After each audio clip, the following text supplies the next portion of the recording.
Hello, everyone, and welcome to this webinar, The Red Balcony, a novel of justice, love, and identity in Mandatory Palestine. I'm Maura Resnick, and I'm the Executive Director of the Nazarian Center, and I'm very happy to welcome you here today for this conversation between the Red Balcony's author, Jonathan Wilson, and UCLA Professor of History, David Myers. Also, I want to thank our co-sponsors for this event, the UCLA Department of History, the Department of Comparative Literature, and the UCLA Center for Near Eastern Studies. This novel received terrific reviews as a tale of adventure and romance, of identity and loyalty, and as a work of historical fiction, which, as the LA Times noted, quote, captures the roots of Israel's current chaos. And though that was written well before October 7, when Israel was in the midst of a fierce debate over the state's identity and its future as a Jewish and democratic state, it seems perhaps even more relevant today. After the conversation, there will be time for audience Q&A, so please type your questions into the Q&A box on Zoom. Also, there will be a link where you can purchase the Red Balcony posted in the chat. So now let me introduce our speakers. Jonathan Wilson is Professor of English Emeritus, Fletcher Professor of Rhetoric and Debate Emeritus, and former Director of the Center for Humanities at Tufts University. Wilson is the author of 8 books, including the novels The Hiding Room, a finalist for the Jewish Quarterly Wingate Prize, and A Palestine Affair, a New York Times notable book and National Jewish Book Award finalist, 2 short story collections, 2 critical works on the fiction of Saul Bellow, a biography of Marc Chagall, runner-up for the National Jewish Book Award, and the soccer memoir, Kick and Run. His work has appeared in The New Yorker, Esquire, the New York Times Magazine, and Best American Short Stories, among other publications. He's also the recipient of a Guggenheim Fellowship. After pursuing graduate work at St. Catherine's College, Oxford, he moved to Jerusalem and received his PhD in English literature from the Hebrew University of Jerusalem. David Myers is Distinguished Professor and holds the Sadie and Ludwig Kahn Chair in Jewish History at UCLA, where he serves as the director of the UCLA Luskin Center for History and Policy, and also directs the new UCLA Initiative to Study Hate. He previously served as chair of the UCLA History Department and as director of the UCLA Center for Jewish Studies. He's the author or editor of more than 15 books in the field of Jewish history, including most recently the co-author of American Shtetl, The Making of Kiryas Yovel, a Hasidic Village in upstate New York, from Princeton University Press, which won the 2022 National Jewish Book Award in American Jewish Studies. From 2018 to 2023, Myers served as president of the New Israel Fund. So please join me in welcoming Jonathan Wilson and David Myers.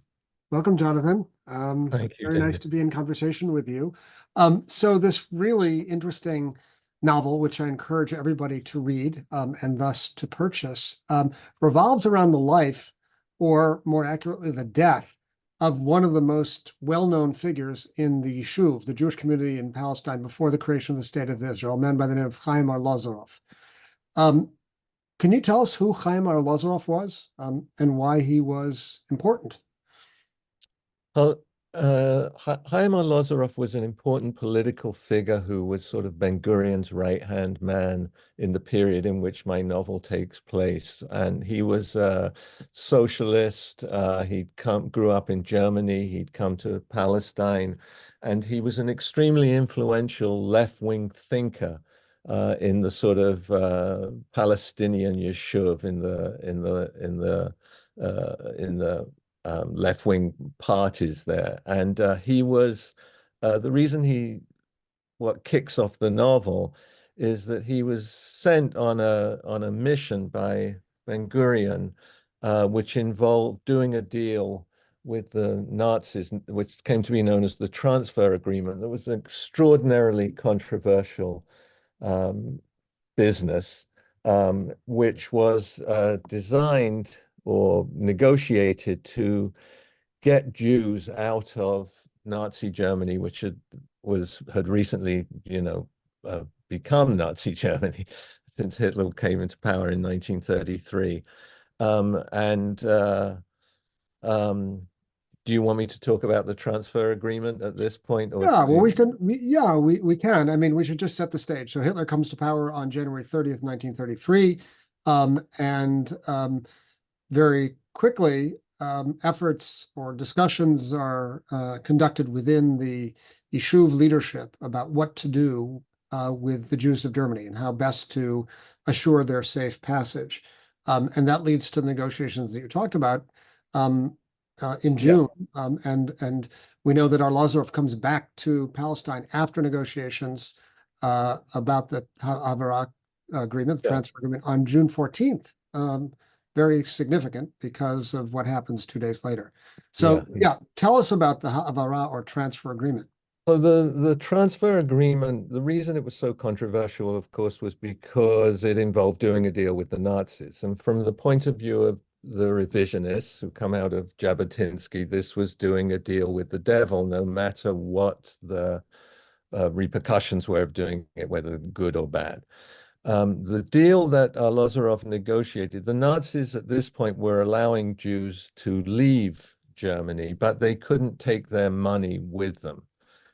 So the deal that was negotiated was essentially said, well, you can't take your money with you, but you can buy German goods and you can import them to Palestine, and they can and one of the side effects of this would be that it would actually revivify the Jewish economy of the Yishuv.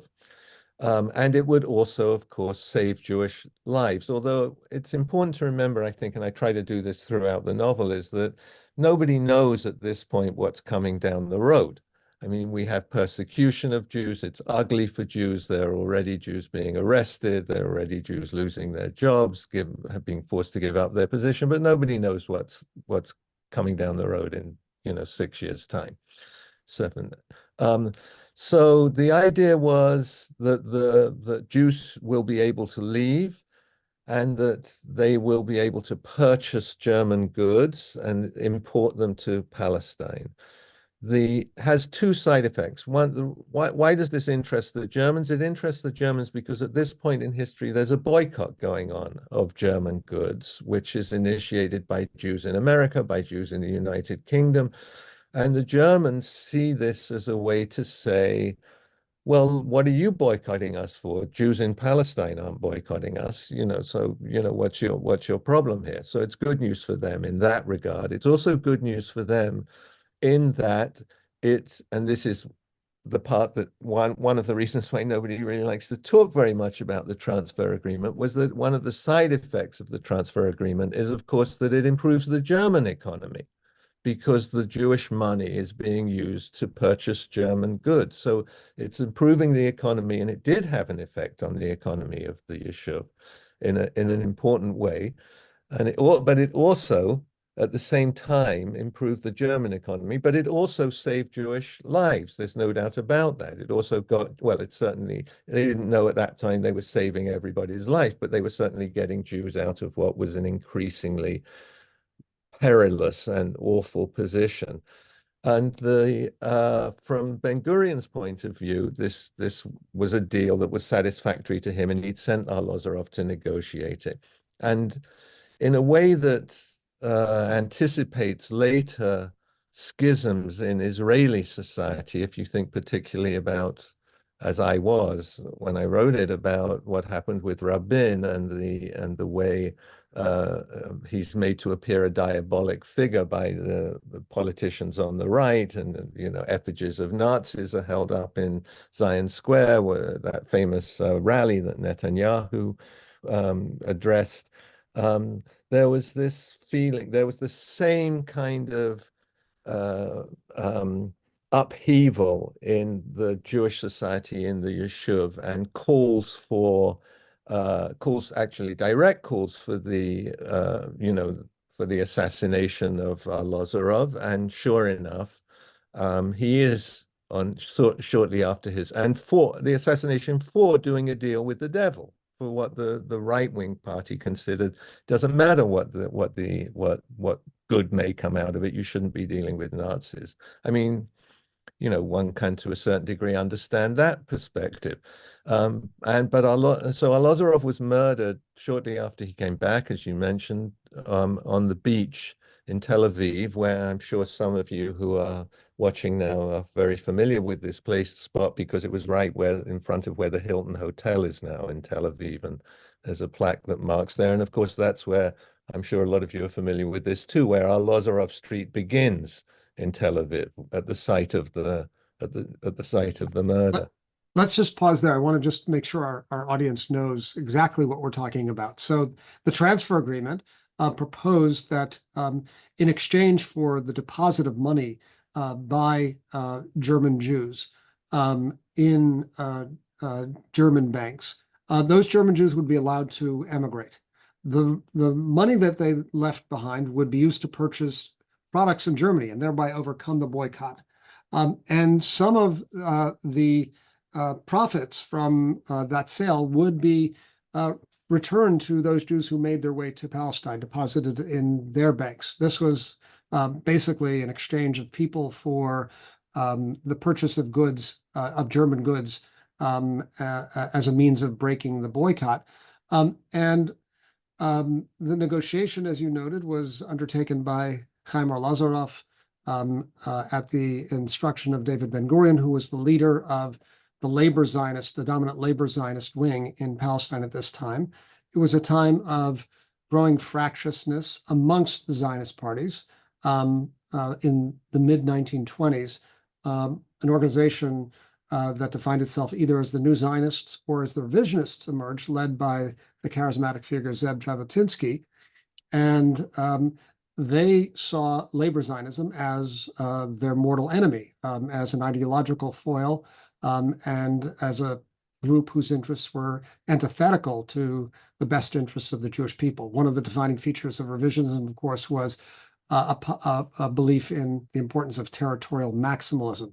There should be a Jewish state, not just in Palestine, but on both banks of the Jordan River. So in the midst of this fractiousnus, Arlosoroff is engaged in these negotiations, and revisionist Zionists believe that he is negotiating with the devil in the form of Adolf Hitler and Nazi Germany.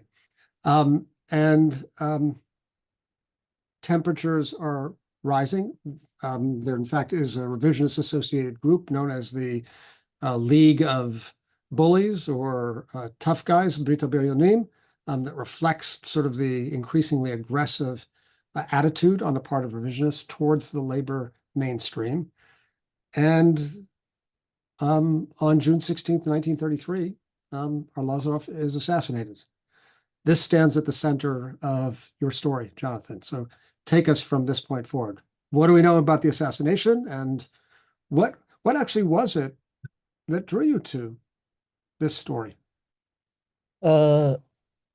Well, I'll deal with both of those questions, what we know about the assassination and Two what different drew. questions. I'll come with the first one. This is the third novel that I've written set during the British Mandate. Each of them has, in a way, taken off from a actual political assassination. The one in the 1920s of Jacob de Haan, who in my novel in Palestine Affair is called De Groot, and the one in the 1940s, the assassination of Lord Moyne. So in each case, and I began thinking about these historical moments when Rabin was assassinated. And at the time, I'm sure you remember, there was a lot of discussion about how unique this was, how Jews simply didn't politically assassinate other Jews, and this had never happened before. But of course it had. And it had in a way that illuminated the political split in Israeli society and in the society of the Yishuv that had been there more or less since the beginning, as you very nicely outlined. So I was intrigued, not only intrigued, engaged with these political moments for the way they illuminate the issues today as well as illuminating the past.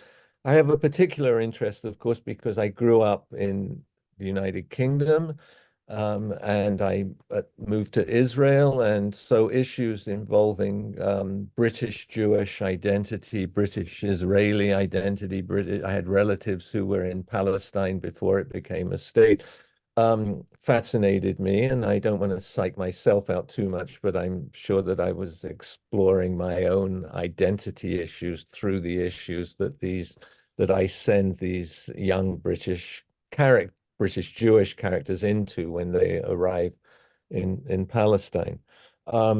So that's what drew me to it. And of course, because when I lived in Israel, I used to teach at Hebrew University, I was overwhelmed by the place in many different ways, intellectually, sensually, and it exists in my imagination. Clearly, I can't stop writing about it. I've been in America for most of my life, but I've written much more set in pre-state Israel and in Israel than I have set here. So there's that. All right, So let's pause there for a minute because I just want to, it's so fascinating to me when I went back, and I have not yet read A Palestine Affair, but that is a book that, as you said, describes another another assassination of a fascinating character, the Dutch Jewish journalist and intellectual Jacob de Haan, in 1924, by another Jew, we think by a man named Avraham Tahomi, for reasons that are varied, but may include de Haan's own sexual proclivities. I don't think I think that is a fascinating thing. I think that it was certainly put about at the time of the de Haan assassination that he was homosexual and that he'd been having affairs with Arab boys. Mhm. And of course, the Arabs initially were just as in the business with Arlosoroff, where Haim Arlosoroff said, "Don't, you're showing me pictures of Jews, show me pictures of Arabs." That the initial response was that Arabs had done it, but of course the killers of de Haan went on Kol Yisrael in the 1970s, 50 years after the murder, and fessed up and said, "We did it. We shouldn't have done it, and there should have been another way of dealing with him." And I think that the homosexual proclivities was a part of a story that was built around de Haan to justify the killing, when the real reason for the killing was de Haan was, who, as you say, was a fascinating figure, was representing the Agudat Yisrael anti-Zionist ultra-Orthodox movement, and that was I Very think connected to the Eda Haredit. Yes, and he was telling the community. Brits we don't need a Zionist state, Right. Right. So, No, there is a common thread in these two cases, de Haan and Arlosoroff, and that is that they both had close ties to the Arab community in Palestine. And that, I think, is connected to what is so curious about your interest, which is the constitutive nature of political violence in the Zionist project in the Yishuv. I mean, this is part of what you're showing, yeah. that this is not a phenomenon of 1995, that political violence was present really from the early decades of a Zionist presence in Palestine. And it, Exactly. reflects what we know as the kind of truism about Zionism, which is that there never was a single Zionist strand. Zionism was born in multiplicity. There were many divergent Zionist strands, and they often didn't like each other. Yes, that's so nicely said. And what I tend to do, as you know, I'm not a historian. I'm a fiction writer. Yes, yes. So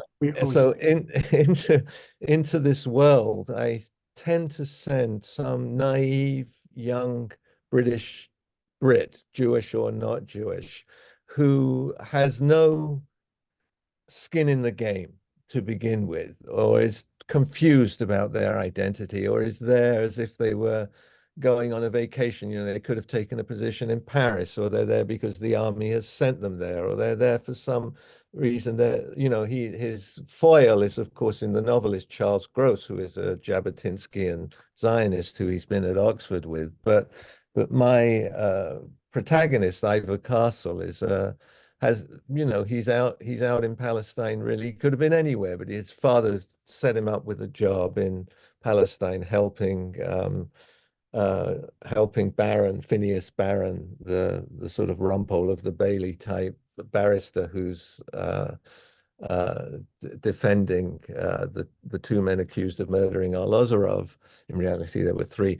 But so the novelist in me is interested in that guy, in what happens to the person who has, how he apprehends, how he can be a prism for viewing the So society just that so we understand, we're talking about the British Jewish junior lawyer, Ivor Castle, who works with the lead lawyer, Phineas Barron, to represent the two revisionist Zionists, Avram Stavsky and Zev Rosenblatt, who are accused of killing Haim Arlosoroff. What is it about Castle that so interests you? I mean, I say not, you've already hinted at that. I hope he interests you. I think what interests me about Castle is I wanted like a blank screen in some way, someone who arrives, who, as I said, who arrives in Palestine without an agenda. So that in some way he can be a mirror to the world around him, and he becomes, of course, a person who gets manipulated by forces much greater than him, and I think in a way also he is his journey is one. I mean, I don't want to give away the end of the novel, but his journey takes him. It's a Bildungsroman in some way. I mean, he develops as a human being. He develops his ideas. He learns something. And it seems like he might be a model of a certain kind of person who stays in the state that's going to arise. Yeah, I mean, he's beautifully unlikely to be where he is. He's not especially Zionist. He's not deeply rooted in Jewish tradition. There's a kind of phlegmatic quality to him. What am I doing here? I'm being acted upon here. And yet there's a lot of action, including a rather torrid love relationship, amongst other things. It's somewhat unrequited, it seems to me. But well, yes and no. the longing persists after dear Tsiona Yeah, leaves the scene. right, Yeah. right. But he nonetheless is present at a number of very momentous moments in the story, and Yeah. thus is, in that regard, I think, an effective narrator. Yeah. I lost the question in there. Sorry, because No, the just picking up on Castle, and I guess one of the things that's so interesting about your framing of the story is the mix of totally fictional characters, maybe autobiographical, as far as I Yeah. know. You can elaborate on that, and actual real historical figures like Norman Bentwich, the former Attorney General Right. of the British Mandatory Regime, later who became Right. first professor of international law at the Hebrew University, Judah Magnus, chancellor and president of the Hebrew University, Stavsky. Yeah. So Yeah. is that how you work to mix Yeah, real I like historical that. characters with these Yeah, fictional? I mean, it's not that unusual in fiction No. or the kind of historical fiction. If you think of something like Dr. O's Ragtime or something like that, where people merge them. One thing that I did try to do was I didn't manufacture dialogue for the historical figures. Pretty much everything, for example, that Haim Arlosoroff says in the novel, she said. And when it comes to the trial, when the two accused of murdering Stavsky and Rosenblatt go on trial, I was lucky enough to have find this one quite wonderful book, which is, maybe you can see it there, Hmm. the Arlosoroff murder trial, which came out a few months in July 1934, speeches and relevant documents, which includes the confessions, all the speeches from the extraordinary trial, because I mean, you've got this sort of British trial going on where the British lawyers are, for example, allowed to wear wigs, but the Jewish and the Arab lawyers are not. And you've got a board of like 3 British judges, 1 Jew, 1 Arab, who cancel each other out, and the 3 British judges really make the decision. But you have something really, it's like extraordinarily articulate and brilliant barristers arguing the case. And it looks like something out of a masterpiece theater setting, but it's in the Middle East and it's all bunged up with Ottoman law as well as the British law and so on. But yeah, I do like to merge. It gives me some, both a historical base, and it gives me the freedom to explore in other areas via the fictional characters. So yeah, there are people who crop up all over the novel, like Stern from the Stern gang. He crops up as a student, which he did chuck stuff at Bentwich when Bentwich was giving his speech. I mean, one of the fascinating things that Avraham Stern, the founder of the Lehi yes. militia or militant group. Yes. And you know, one of the things I was thinking about when I was as I was writing the book, that you know, you've got the sort of Hebrew University beginning to get going. And I thought, on the board of the Hebrew University in 1933 were Einstein and Freud. The university didn't have too many students then, but it had a very good board. It had a pretty impressive board. And I was interested in the internal politics of that. And the other thing was that I wanted to not only explore the politics of the period, but to explore the place itself. And that's why and they're merged, of course, and that's why the figure of Tsiona Kerem, who is the lover or seducer or of Ivor Castle, comes into play, because she's loosely based on one of my favorite Israeli artists, Tsiona Taga, from the period. Her background, she shares some of the background with her. And she also, well, this is maybe goes back to your very first question about my interest. She lives, the apartment, the flat that she lives in is actually based on the apartment that I lived in when I first moved to Jerusalem at 3 Betzalel, which was inside the grounds of the Betzalel Art School that had been built by Boris Schatz, and he'd built himself a house.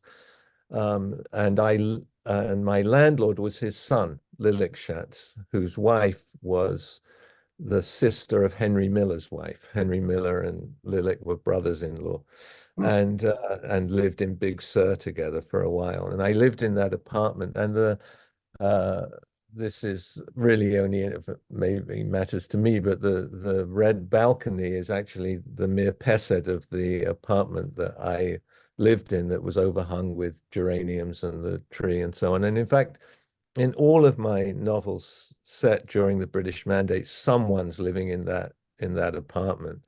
But she's important because she represents, not only because of the way she's involved in the political game that is going on, the complexities of the assassination, political assassination or murder that it was. And because this is, of course, I mean, one of the fascinating things is this is a killing that has never been solved to this day, which was another thing that drew me to it. There are various and competing narratives about who killed Arlosoroff. Right, revisionist and labor Zionists have debated this from 1933 to the present. Commissions of inquiry have been established that did not yield a conclusive result. Do you have a surmise? What's your sense? That's an interesting question. There are 2 things that occurred to me about that. One was when the protests against Netanyahu began, and he was being accused of all kinds of corruption. One of his spokespeople came out and said, next they'll accuse Bibi of murdering Arlosoroff. And I thought that would be a great blurb for the book. But the other thing was the complete, and I was talking to someone about the book, and I was saying, well, it's an incredibly significant assassination, almost on a par in Israeli society with the assassination of JFK in terms of its reverberations. And I was talking to someone who was skeptical about this, and I thought, well, yeah. And then I remembered that I'd been in Tel Aviv and I'd got into a political discussion with a taxi driver, which was a big mistake. And when I was writing the book, and at some point I said to him, so who do you think killed Arlosoroff? And he said, it's not a man, it's a street. And I thought, so it hasn't permeated as deeply into society as I thought it had. But I should just say, if I could just jump in, when I went to graduate school in Tel Aviv in the 1980s, this was shortly after the famous Mahapach that brought to power, the overturning that brought to power for the first time in the history of Israel, the Likud party led by Menachem Begin. And that entry into power of the heirs of the revisionist party led to a whole new reclamation of a lost history, sort of the history of the Yishuv and the early state of Israel through revisionist lenses. And that in turn led to a renewal of the tensions over politics and history between labor and revisionism. Very much alive in my time in the 1980s. Absolutely. And I was there then too. And I had actually started my academic career teaching at Tel Aviv University, and I moved to Hebrew University from 77 to 81. But yeah, that's absolutely right. And it was Begin who ordered the commission of inquiry into the Arlosoroff murder. And as you mentioned, that was returned inconclusive. I think I went into it thinking along the sort of classic lefty liberal line that, of course, the revisionists had murdered Arlosoroff. I would say that during all the reading I did, I came out at the end with maybe some questions, and they were mainly derived from reading the very extraordinary confessions of the young Arab boy who had been accused of the murder, whose confession has the most extraordinarily detailed account of the murder that you can imagine. And of course, the line was that he was, well, you'll see in the novel. But, so I don't really want to ruin the fiction by coming down with Okay. Just so we understand. So Stavsky and Rosenblatt were initially apprehended, and then subsequent to that, there was a confession by a young Arab man from Jaffa under somewhat cloudy circumstances that one can read about in the book. Yes, exactly. Okay, Yeah. so let's talk about the backdrop to this novel and a Palestine affair, the mise en scène, as it were, of the British Mandatory period, which extends from the early 1920s to 1948. And it's interesting. We were just talking about the deep divisions between revisionists and labor Zionists. There's also a division between people who regard the Mandatory period, in which the British served as overlords of the country, with outrage and indignation at the British. And there are those who regard it with some measure of sentimentality and nostalgia, as if it were a more civilized time.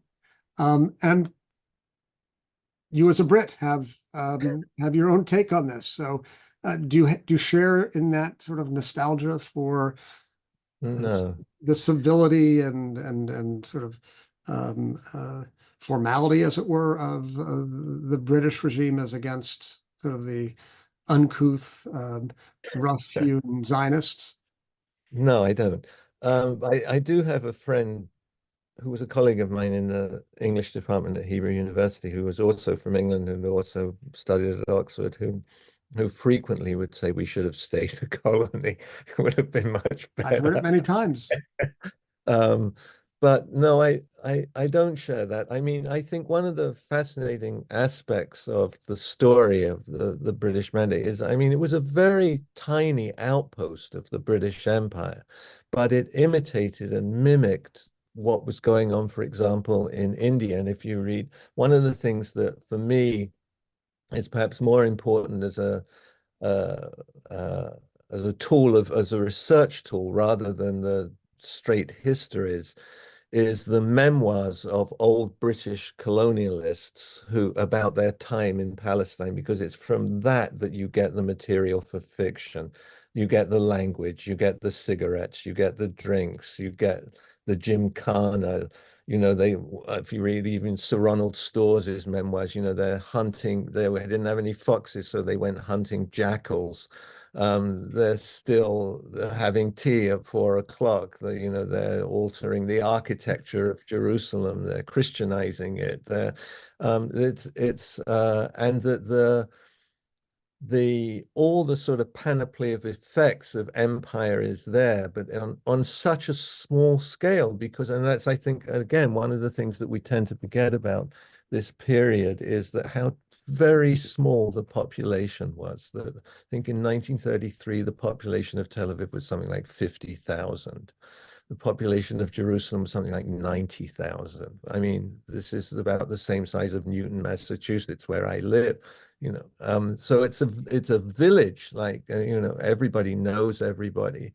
The idea that everybody knows everybody, which is an Israeli trope anyway, that everyone, and now there's several million people there. You can imagine it with this small world that's run by the Brits.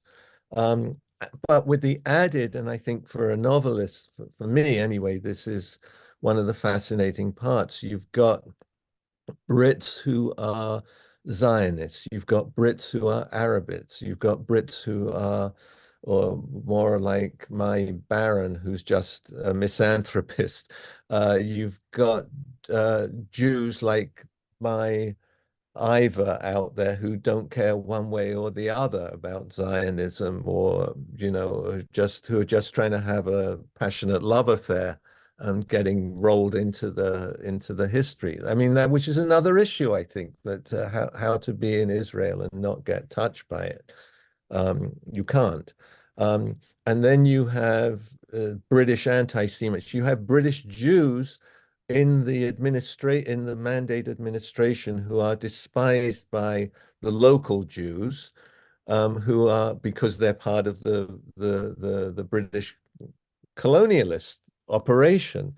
You've got Arabs who are suspicious of the British Jews. You've got the British Jews who are trying to be fair. It's all mingled It's a very complicated triangulated relationship. Exactly. Exactly, and that's a very long answer to your question, which is no, I don't wish that it had stayed a British colony, but Why not? well, I don't think that's worked out for the most of the places that Great Britain colonized. They seem to be doing a little better with that. I was just yeah, better without it. I mean, yeah, I don't think it would have worked. And do you have a sense from your research? I mean, this is the sort of the perennial question. Zionists feel that the British shortchanged them and didn't fulfill the original promise of the Balfour Declaration of 1917. Arabs feel that the British constantly tip their hand in favor of the Zionists and feel deep resentment from the brutal suppression of the general strike that the Arab community began in 1936. What's your sense of who was favored and who was in and who was out? You have a sense of that? Well, let me answer I just want to give you an addendum to the previous answer because it'll Sure. lead into that. One of the reasons why I don't wish the state of Israel had remained a British colony is because my own experience of life in England was one in which I felt that Jewish life there was largely grotesque. And In the UK. yes. And that Can you for unpack me, that before you move any further? yes, that because for me, the anti-Semitism, which is now, which we're so much a point of discussion now, was present at all levels of society. Not in a way in which you were prevented from becoming a judge or a high-level politician, or like Simon Sharma, getting knighted recently, Sir Simon. but but that but that the fact that the fact that I was Jewish was always the foregrounded thing about me, always came up in conversation, usually in some kind of, and frequently in some kind of grotesque form. That there was something deeply disturbing to me about the experience of living as a Jew in England. I should say at this point that my other members of my family didn't feel like this, but I did. So when I first went to Israel, I felt kind of relief from that. But I have to say that I felt that even more when I first went to New York City, because I felt that I had never seen so many Jews having so much fun in my life. And I never didn't really want to go back after that. So yeah, so I thought it was important to have a place that wasn't run by the Brits in Palestine. I don't think that, in answer to your second question, I think that you're always going to have uh each side is going to feel that it was done unto by the Brits. Um, and I don't know that that's resolvable. I think that I mean, that one has to say that in a way they were not in such a great situation themselves. And it's not clear that they particularly wanted to run uh, a place that, after chopping up the Ottoman Empire. And I mean, I don't think it was that easy. And they weren't all, they were not all horrible anti-Semites. And for example, I think the relationship between Arlosoroff, I think, had a good relationship with the High Commissioner. And Ronald Storrs had a good relationship with the painter David Bomberg, and Bialik, I think, was And that Herbert Samuel had very strong Herbert Samuel. connections, had very Yes, strong connections to many in the issue, the first yeah, British High exactly, Commissioner exactly, and Jew. exactly. Yeah, yeah. So, yeah, What I'm curious, just to drill down a little bit more before we get to New York, just that experience of the Britain Palestine, or in your case, the Britain Israel.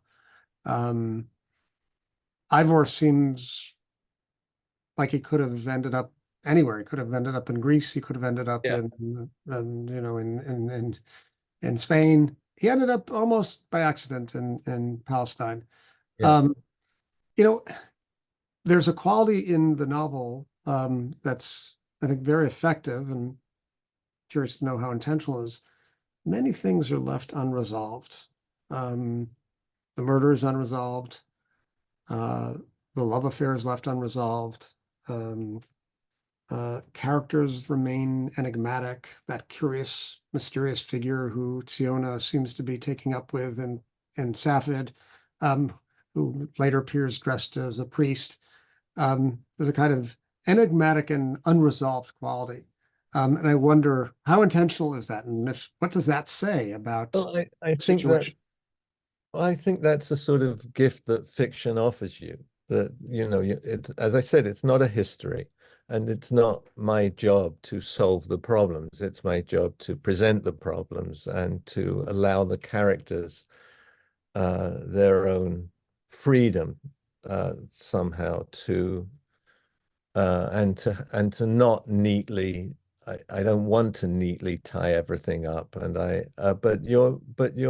it may also reflect the nature, the character's nature. I mean, are dealing in this novel with a very young man whose future is, we don't know.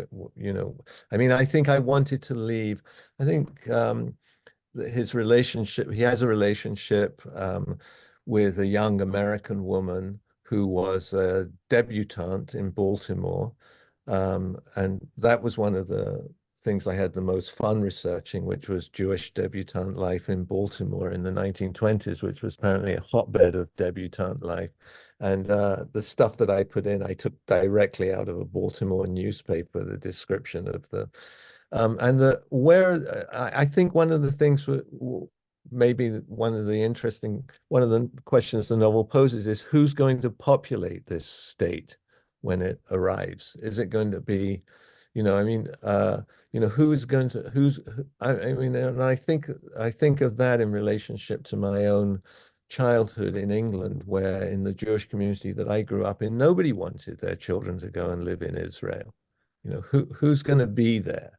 That it seemed like a backwater, and they could support Israel with the JNF box or trees or whatever, but nobody actually very few people really wanted it. And same, when I arrived in Israel, it was always surprising to me how few immigrants there were from the United States. There's enormous support, but not actually people. And so these two are potential stayers in the novel, but I didn't want to, fill in. So you're talking about this woman, the young Jewish debutante from Baltimore, Susanna Susanna Green, yeah. Whose father, Henry, belongs to the larger world of intrigue that Palestine in this period represented. And there's no better site of that intrigue than the King David Hotel, the lobby of the King David Hotel, or nowadays, for a long time, the lobby of the American Colony Hotel. These are sites where people of very different proclivities and dispositions come together, often somewhat surreptitiously. And there's just an air of intrigue. And there's a lot of that in the novel. And Henry and Charles, like, what are they up to? Right. And Henry is based on an actual person, on an actual historical figure who was sort of also running a shadow transfer agreement plan that was going on at the same time. And Charles is, of course, involved in the bank and in bribery, and you don't quite know what he's up to, but he's up to something. And there was a lot going on. And I guess in that sense, maybe I was a little influenced by Graham Greene or some kind of, I like that aspect, and I like the sort of the relationship, the clash between the palimpsest, the British world, and the world of the Yishuv and the Arab world. I don't think I could have been more delighted than when I found out that people were playing tennis in a walled off court at the mission in Jaffa while people had been shooting at the wall, and in British stiff upper lip way, they just carried on with the tennis game. And I stole that and I put it in the novel. So you're right, it's a tiny place and everything is overdetermined in that place. And which is meat and drink for a novelist as far as I'm concerned, because it's not the demarcated lines are not clear. But through fiction allows me to try to get into the inner lives, perhaps, of the people who lived there in some degree. Right, and that unique variant of fiction called historical fiction, which is its own entity.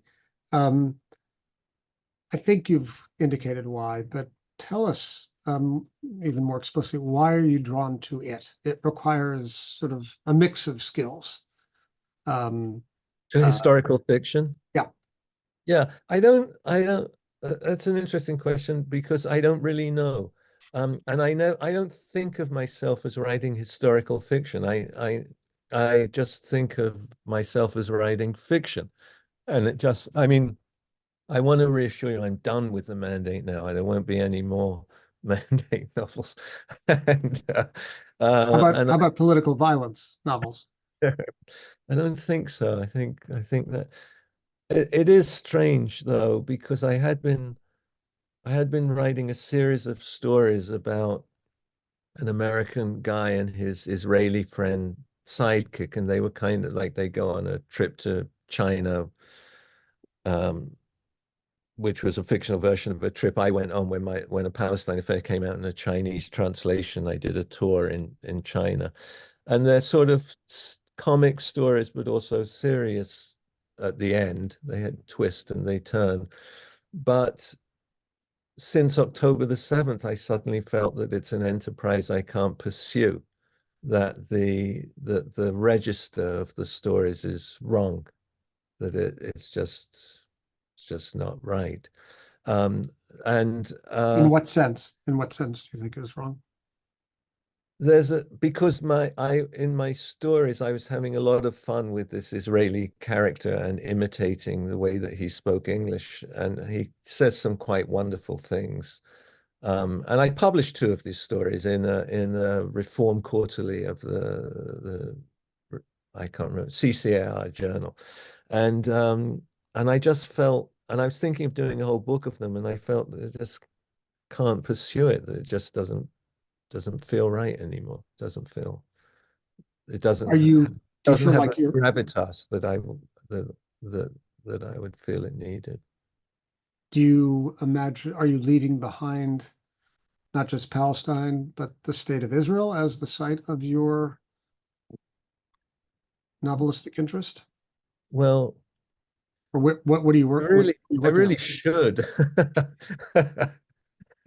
I really should. I mean, I wrote a book of stories that was, I mean, I've lived in America since 19, I left England in 1976 and I came to the States, but then I was in Israel for 4 years and then I've been back here ever since. So, um, yeah, I think maybe I've said all I have to say about, well, I hadn't, because I started writing these stories about an Israeli. It was about an it was about an interaction between an American and Israeli, or a British American like me and an Israeli. So I don't know. I don't know. So how was your time, those 4 years in Israel? Uh, well, they were quite wonderful in a lot of ways, and it was a time of great hope. It was a time after Sadat had come to visit, and it looked like things were going in one direction, a very good direction. And I felt also by the time I left that things were not going in such a good direction. But I think the age I was at, the job that I had, I felt Israel, Jerusalem, where I lived, I felt as a place of an extraordinary sensual overload. And there was still, when I lived in Jerusalem in those years, there was still a bohemian community of artists and writers and poets and painters, many of whom I knew and was friends with. So it was quite an extraordinary time for me, and I think it impacted my imagination and in an enormous way. I mean, I think, it was Flaubert who said that the best life for a writer is the bourgeois life because it's so boring that you have to imagine something really interesting. And I always had Israel that I could imagine once I'd settled into the suburbs. So the other thing is that, oh, and I should probably mention this about Tsiona Kerem, is that my wife is a painter. So I I stole some of her art, some of her way of working, and I met her in Jerusalem. So uh, that's in the novel too. So you mentioned the Bohemian circles to which you Yeah, belonged or whom you knew. yeah. Someone has asked a question about whether you can talk more about the Bohemian group, artists, writers, etc., to which Tsiona belonged, and if you can sort of flesh out that Oh, and their politics. the group that Tsiona belonged to, yeah, was the group, as I say, that the painter Tsiona belonged to in the description of the party I put in the novel is very much drawn from my reading of work essays about Tsiona and the world that she lived in. Sometimes I shift things from Tel Aviv to Jerusalem, for reasons of the plot. But yeah, I mean, there are, as you know, there are Israelis whose families have been in Jerusalem for many, Jewish families have been there for many generations. And there were others who were newer immigrants to the Yishuv.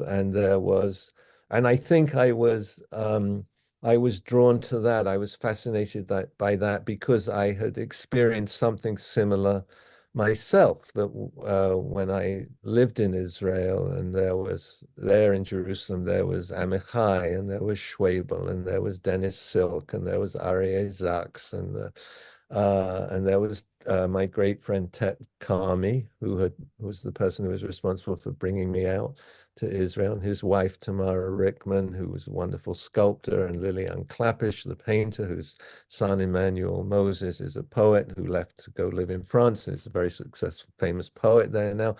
So I felt that when I went back into the historical world of Bohemian life in Jerusalem in the 1930s, I was infusing it with my own experience of that life in Jerusalem in the 1970s. I think the first time I ever heard Warren Zevon music was at a party in the Rover in The like Jewish Quarter. Yeah, in the Jewish Quarter in 1977, at a time when the Jewish Quarter was a fairly hip place to live. That lasted about 6 months. Yeah, But I should say that I first heard Pink Floyd on a kibbutz in the north of Israel at age 14. So our own musical wow. introductions. Well, that's very interesting because my school in London, Kilburn Grammar School, Pink Floyd used to rehearse in the hall down the street on Salisbury Road. So we both had that at an early age. But yeah, so I think that that's another thing that we tend to forget now, with that there was that world, especially that world in Jerusalem, existed, and was a fascinating world. I mean, I remember being, I think this is also about 1978, being in a coffee place on Emek Rephaim with my friend Zali Gurevich, who was a poet. And I remember he said to me, Rehavia has fallen.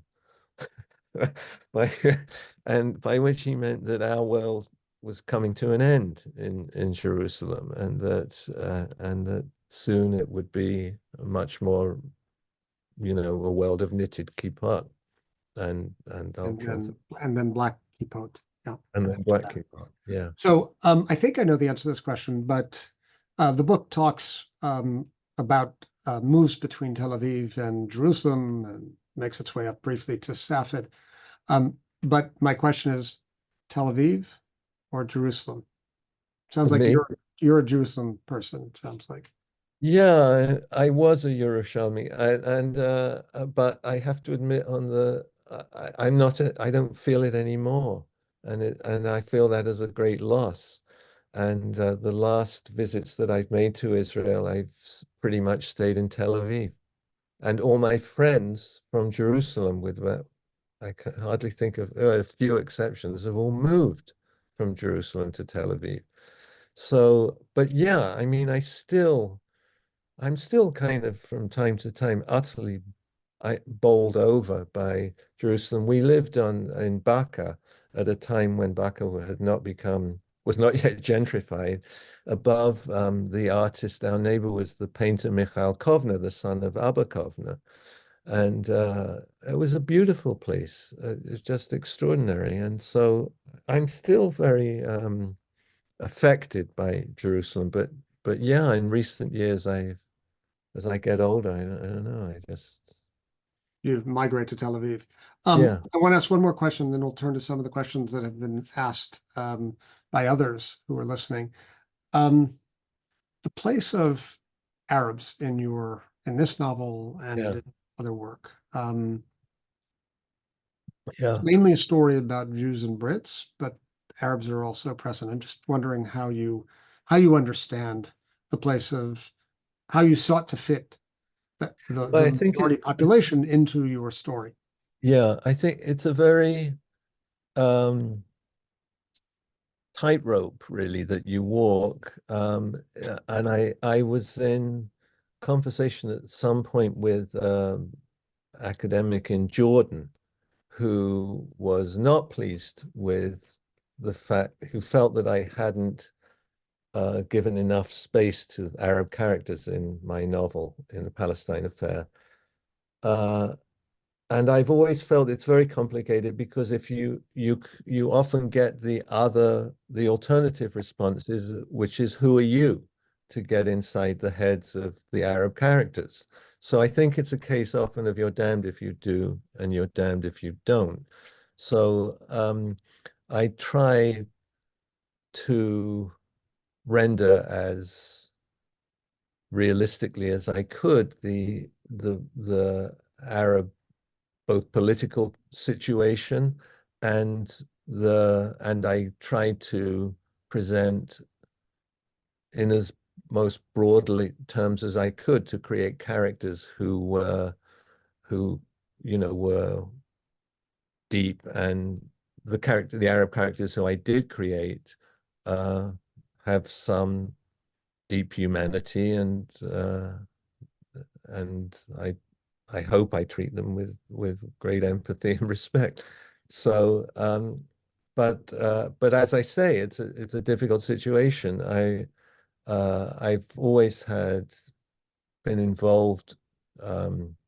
When I was the director of the Humanities Center at Tufts, I would bring Palestinian writers, Palestinian artists to the center, and they would often experience the same thing as me, but in a kind of mirror image. Yeah. Namely, Well, for example, I remember bringing one Palestinian Israeli citizen to give a talk at Tufts, who then there were we were at the Hillel, and there were Israelis in the audience who felt that he was not giving short shrift to the Jewish characters, so. I see. This is kind of the obligatory question that writers don't like, but I'm an historian, so I don't belong exactly to your guild. Whom do you most admire and perhaps emulate in your work? And I'm particularly curious to know who amongst Israeli, Jewish, and Palestinian writers do you read, draw inspiration from, and perhaps have learned from? I mean, one person whom I'll just mention in terms of setting the stage for the mandatory period is the historian Tom Segev in his book, One Palestine Complete. Yeah, I like that book. Yeah. I tried to stay away from it when I was writing the Yeah. novel. Yeah, Why? because I didn't want to be taken over by it. And it's a brilliant book, and I read it a long time ago, and I didn't want to go back to it. In terms of fiction, so many. I mean, but maybe a person who doesn't get enough mention is Shabtai, Yaakov Shabtai, who I think is one of the really great Israeli novelists. And I think his brother is one of the great Israeli poets. And Peter Cole's translations of his poems are absolutely extraordinary. And he was a very good friend of mine when we lived in Israel at the same time. As you made your way to Musrara, yeah? What? As you made your way to Musrara to visit Peter. Yeah, exactly, Adina. exactly. To see Peter and Adina. Yeah. And I read Anton Shamas talking of Palestinian Israeli a long, long time ago, arabesques. My friend Gabi Levin has done some wonderful translations of writers. There are so many. But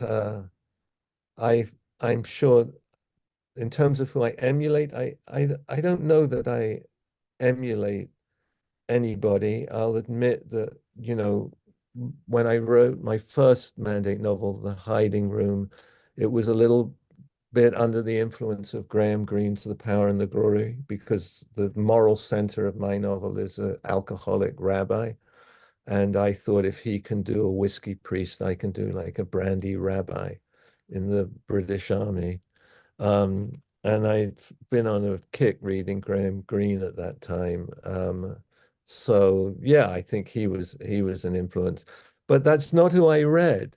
When I was coming of age as a student in England when I was 18, the important writers to me were Bellow and Roth and Malamud, and particularly Roth, because I'd never seen that before.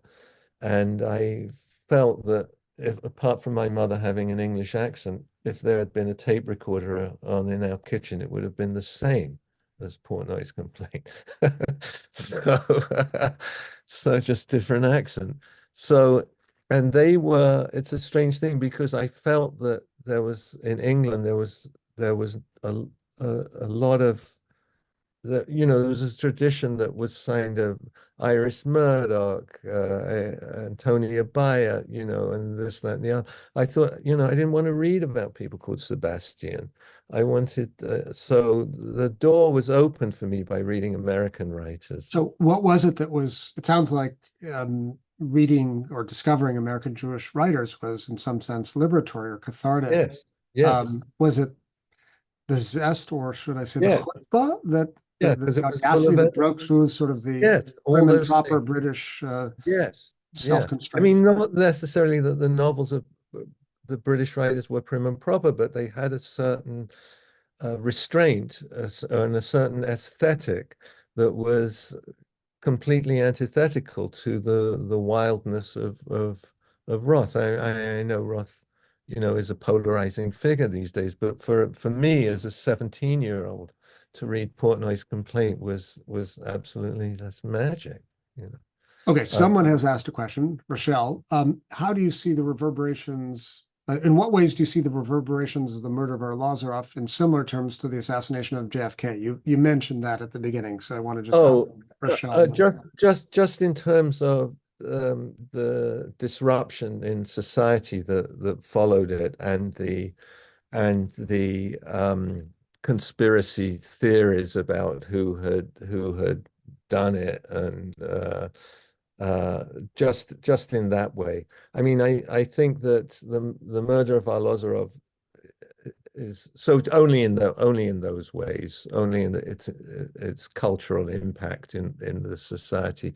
But I think much more the murder of Arlosoroff is reflected and mirrored in the assassination of Rabin, because it was the same sort of hysteria was pumped up against Arlosoroff as there was pumped up against Rabin. Mm-hmm. I'm going to ask a final question, and then we'll invite Maura to come back on to offer some final words. And probably a question I should have asked at the beginning, but it was inspired by your reference to the fact that you did not reread Segev when you went about writing this. How do you work? What kind of research do you do? You showed us that collection of primary sources. Yeah. Stay away from secondary from scholarship? No, not at all. I mean, I think that you need, of course I need it. I read books about the transfer agreement. I read books about the mandate. I read biographies, and as I mentioned earlier, very important to me are memoirs usually of Brits who were out there in the 1920s, or memoirs. I read a book about Arlosoroff and so on, but to a certain degree, I think you need to forget. There are a lot of things you need to learn and forget when you start to write, because I never want my characters to be in that situation where they sort of know what's coming down the road, when they're going to say, well, this is the way this is the way I imagine it's going to go. And that's why I used that quote from Pierre Vidal-Naquet at the beginning, that to understand historical reality, it's sometimes necessary not to know the outcome. That I try to, as a novelist, I try to put myself, to get in the heads of my characters, I need to put myself in a position where they don't know what's going to happen. And I know too much about what's going to happen and about what happened and why. So to create Ivor, I need to forget that I know what's coming down the road. Well, Red Balcony is a really wonderful read. It captures a fascinating period in the life of the Yishuv that is shrouded in myth and misunderstanding. You add a little bit of myth to it, but also pull back the curtain to reveal important features of that really important period. And I invite and encourage everybody to go out and buy the book. It's really been a delight to be in conversation with you, Jonathan. Delightful for me too. Thank you so much, David. And I'm going to invite Maura to come back on and offer some closing remarks. Thank you. Okay, well, thanks everyone. And thank you especially to Jonathan and David for that really wonderful conversation. And to our international audience for joining us today from all around the US, Canada, England, very late at night, and Israel, maybe very early in the morning. We hope that you'll tune in again on March 17th from 9 a.m. to 1 p.m. Pacific time for the Nazarian Center's third international conference in collaboration with Haaretz newspaper, this year focusing on Israel after October 7, its repercussions for Israel's foreign relations, for Israeli-Palestinian relations, for Jewish communities worldwide, and for Israeli society and politics. And see the link in the chat or on the Nazarian Center website for more information and to register. And again, there'll be a link to where you can purchase a copy of The Red Balcony. So thank you all so much, and goodbye for now.